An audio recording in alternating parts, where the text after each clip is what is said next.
Надпреварите од 21-то коло на втората лига овој викенд наместо во сабота ќе се одиграат во недела, а на М-нет телевизија ќе може да проследите два надпревари, кои ќе може да ги следите и на платформата на Фудбалската федерација на Македонија. На М-нет телевизија ќе може да го следите дербиото од дното на табелата за опстанок во втората лига меѓу Борец и Осогово, каде трите бодови се императив и за двете страни во тешката борба за опстанок која ја водат и двете екипи.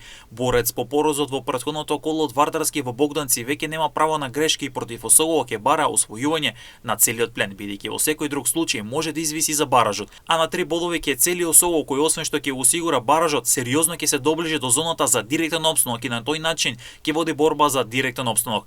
Овој меч ќе може да го следите на М-нет телевизија со почеток од 15 часот од Велес. На спортскиот канал М-нет спорт ќе може да го проследите надпреварот од Штип, каде Брегалница ќе го пречека Скопје во меч каде Штипини целат кон 3 бодови со цел да продолжат со притисокот кон водечките Македонија, Ѓорче Петров и Башкими, бидејќи сините на Ристен Нумов има 2 бода негатива. Скопје во градот Потисаро доаѓа комплетно растиретен без било каков притисок и ќе сака бодови од Штип, а за Брегалница цел се само 3 бодови на патот кон директен влез во првата лига. Преносот за овој надпревар ќе започне во 15 часот. Истиот ќе може да го следите на М-нет спорт.